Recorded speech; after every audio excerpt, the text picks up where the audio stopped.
하나님의 말씀 구약성경 에스겔 12장 1절로 16절 말씀까지 읽겠습니다. 또 여호와의 말씀이 내게 임하여 이르시되 인자야, 내가 반역하는 족속 중에 거주하는도다. 그들은 볼 눈이 있어도 보지 아니하고 들을 귀가 있어도 듣지 아니하나니 그들은 반역하는 족속임이라. 인자야, 너는 포로의 행장을 꾸리고 낮에 그들의 목전에서 끌려가라. 내가 내 처소를 다른 곳으로 옮기는 것을 그들이 보면 비록 반역하는 족속이라도 혹 생각이 있으리라. 너는 낮에 그들의 목전에서 내 포로의 행장을 밖에 내놓기를 끌려가는 포로의 행장같이 하고, 저물 때 너는 그들의 목전에서 밖으로 나가기를 포로되어 가는 자 같이 하라. 너는 그들의 목전에서 성벽을 뚫고 그리로 따라 옮기되 캄캄할 때 그들의 목전에서 어깨에 메고 나가며 얼굴을 가리고 땅을 보지 말지어다. 이는 내가 너를 세워 이스라엘 족속에게 징조가 되게 함이라 하시기로. 내가 그 명령대로 행하여 낮에 나의 행장을 끌려가는 포로의 행장같이 내놓고 저물 때 내 손으로 성벽을 뚫고 캄캄할 때 행장을 내다가 그들의 목전에서 어깨에 메고 나가니라. 이튿날 아침에 여호와의 말씀이 또 내게 임하여 이르시되, 인자야, 이스라엘 족속 곧 그 반역하는 족속이 내게 묻기를 무엇을 하느냐 하지 아니하더냐. 너는 그들에게 말하기를 주 여호와의 말씀에 이것은 예루살렘 왕과 그 가운데 있는 이스라엘 온 족속에 대한 묵시라 하셨다 하고, 또 말하기를 나는 너희 징조라. 내가 행한 대로 그들도 포로로 사로잡혀 가리라. 무리가 성벽을 뚫고 행장을 그리로 가지고 나가고 그 중에 왕은 어두울 때에 어깨에 행장을 메고 나가며 눈으로 땅을 보지 아니하려고 자기 얼굴을 가리리라 하라.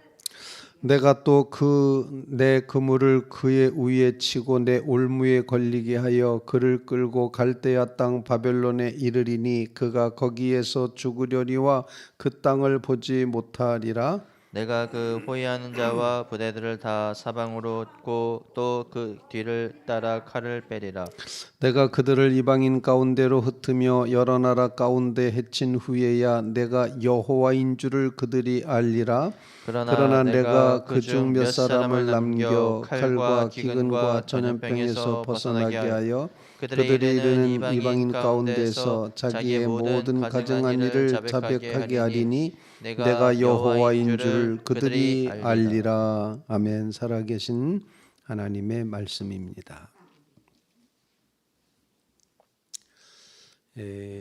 에스겔 12장부터 19장까지의 말씀 중에는 이제 11가지의 이런 행동 비유를 가르쳐 주시면서 그 백성이 예루살렘과 함께 멸망하고 포로로 붙잡혀 간다는 사실을 이렇게 예언하고 있는 그런 장면입니다.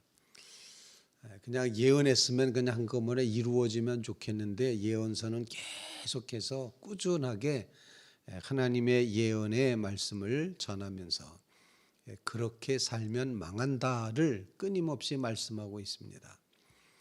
그런데도 불구하고 그 백성은 오늘 본문에 이제 표현하는 것처럼 반역하는 족속이라고 이렇게 표현을 해서 반역하는 족속이기 때문에 이처럼 여러 차례 심판을 예고하고 말씀을 하는데도 불구하고 그 백성은 돌아오지 않는다. 반역하는 족속이다. 이렇게 표현을 하고 있습니다. 사실 이 에스겔의 이 예언의 말씀은 열왕기하 25장에 보면은 그대로 다 실현되었음을 보여주고 있습니다. 이 예언이 어떤 예언인가 하니 첫 번째 예언은 에스겔로 하여금 피난 보따리를 다 꾸려가지고 포로로 붙잡혀가는 것처럼 준비를 하고 그 준비한 피난 보따리를 이렇게 내놨다가 그리고는 성벽을 뚫고 그리고 나가라라는 그런 이제 행동으로 보여주는 예언이었습니다.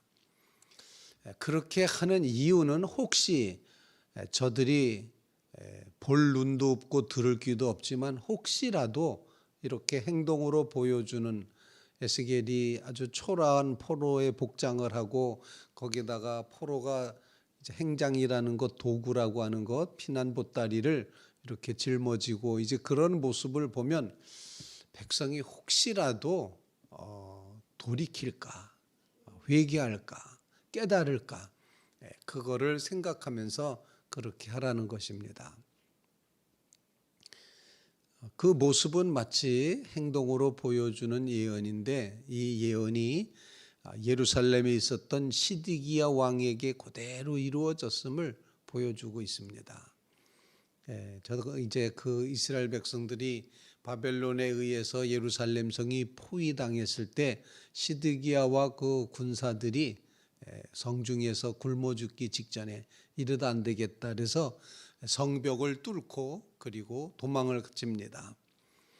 도망을 치는데 여리고까지 갔다가 붙잡히고 맙니다. 그래서 결국에는 군사들은 다 뿔뿔이 흩어지고 마지막 왕 시드기야 왕은 붙잡혀서 바벨론 포로로 끌려가서 두 눈이 뽑히고 그리고서 그곳에 있다가 이제 바벨론 감옥에서 그가 이제 죽고 만다라는 것이 시드기야 마지막 왕의 모습이었습니다. 예언대로 그대로 이루어졌음을 보여주는데, 오늘 본문 말씀을 통해서 하나님은 에스겔에게 행동으로 보여줘라. 저들은 볼 눈도 없고 들을 귀도 없다. 반역한 족속이다. 그렇게 말씀하시면서도 하나님의 마음은 혹 이렇게 눈으로 보여주는 행동 비유를 하면은, 오늘 본문에 저는 제일 크게 읽는 단어가 혹이라는 단어입니다. 혹. 오늘 본문 말씀에 보면은 3절에 이렇게 표현합니다. 인자야, 너는 포로의 행장을 꾸리고 낮에 그들의 목전에서 끌려가라. 내가 내 처소를 다른 곳으로 옮기는 것을 그들이 보면 비록 반역하는 족속이라도 혹 생각이 있으리라. 하나님의 기대는 여전히 있으신 걸 보게 됩니다.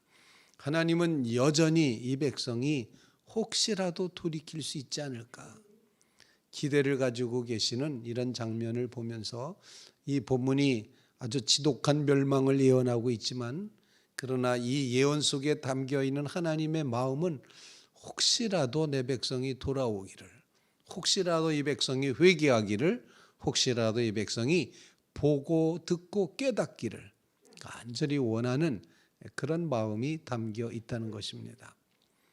뭘 깨닫기를 원하고 뭘 보기를 원하셨는가? 오늘 본문 말씀 뒷부분에 가보면 15절 말씀에 내가 그들을 이방인 가운데로 흩으며 여러 나라 가운데 해친 후에야 내가 여호와인 줄을 그들이 알리라.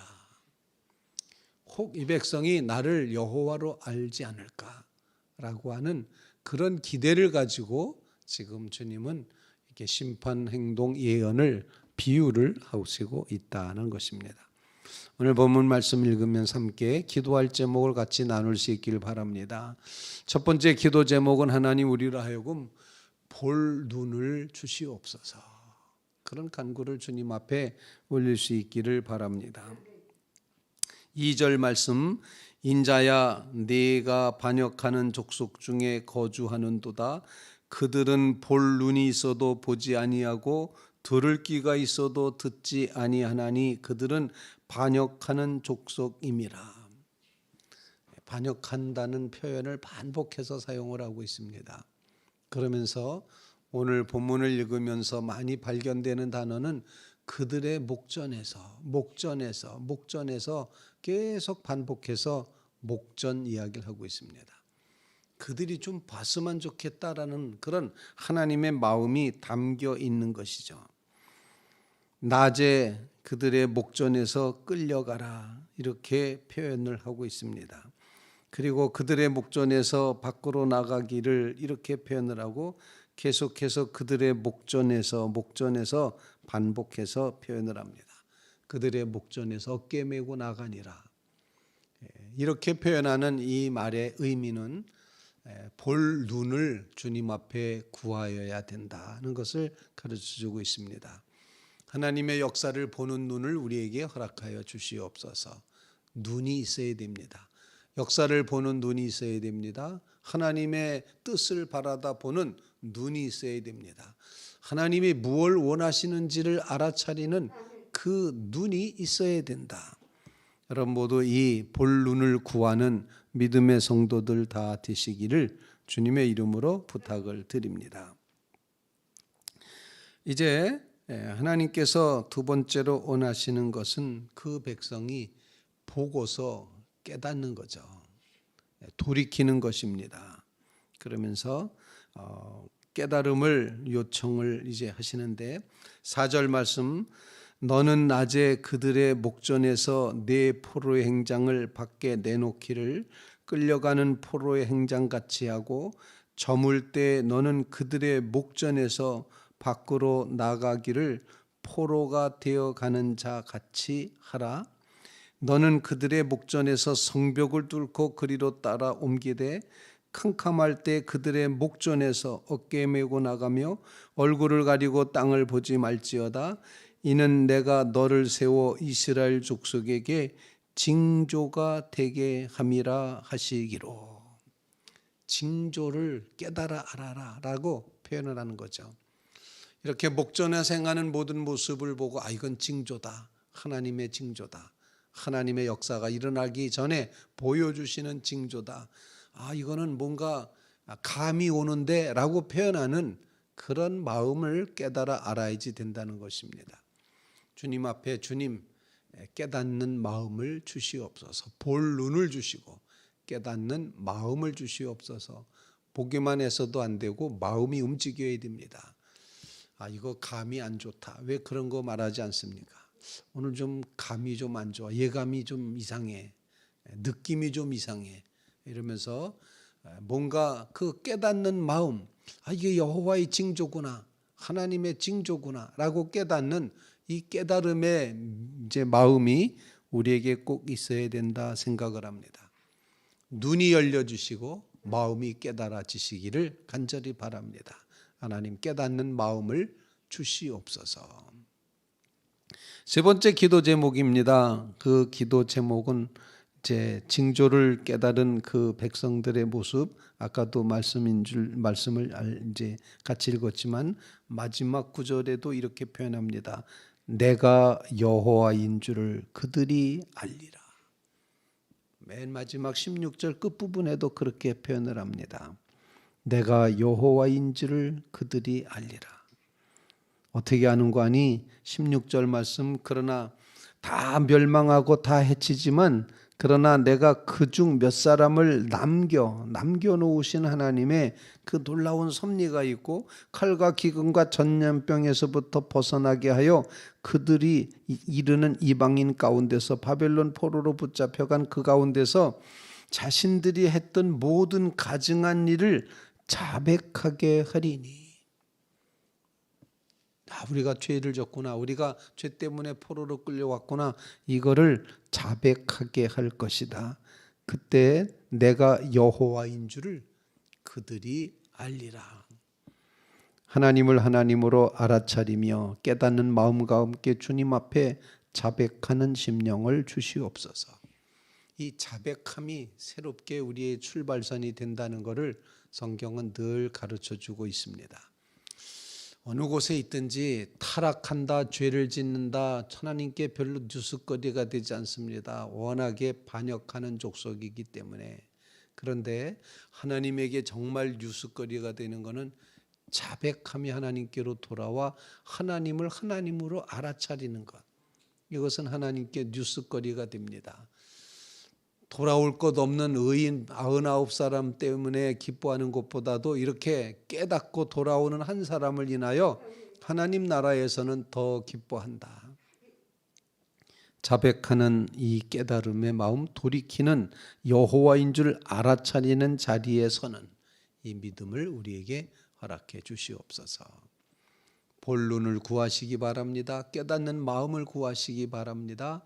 그리고 돌이켜 자백함으로 여호와인 줄 알아차리고 여호와께서 혹시라도 여전히 나에게 기대를 가지고 계시고 혹시라도 돌아올 것을 기대하고 계시는, 마치 집 나간 아들을 기다렸던 아버지처럼 아직도 거리가 먼데 아들이 아버지를 보는 눈보다 아버지가 아들을 긍휼히 여겨 보는 눈이 더 빨랐다는 사실, 더 신속했다는 사실 기억하면서 여호와인 줄 알아차리는 믿음의 자리까지 있게 하여 주시옵소서.